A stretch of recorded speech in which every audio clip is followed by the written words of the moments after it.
IPL খেলে এরই মধ্যে দেশে ফিরেছেন মুস্তাফিজুর রহমান। বল হাতে দারুণ পারফর্ম করায় এবারও দর্শকরা তাকে মনে রাখবেন অনেক দিন। সব মিলিয়ে এবার আইপিএলে চেন্নাই সুপার কিংসের হয়ে ৯ ইনিংসে ১৪ উইকেট শিকার করেছেন তিনি।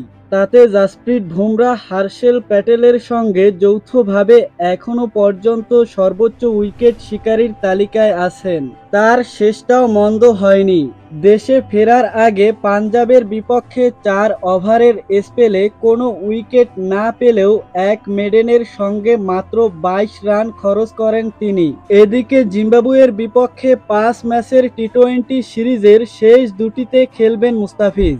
আইপিএলের মাঝপথে মুস্তাফিজ দেশে ফেরায় পূর্ণ সম্মানই পাবেন কিনা তা নিয়ে ভাবছেন অনেকেই। তবে যতদূর জানা গেছে, চুক্তি অনুযায়ী চেন্নাই সুপার কিংস ফিজকে পাওয়ায় পুরো ২ কোটি রুপি পাবেন মুস্তাফিজ। তো দর্শক, ভিডিওটি সম্পর্কে আপনার মূল্যবান মতামত কমেন্টে লিখে জানাবেন। আর ক্রিকেট রিলেটেড যে কোনো আপডেট পেতে চ্যানেলটি সাবস্ক্রাইব করে পাশের বেল বাটনটি অন করে দিবেন। ধন্যবাদ।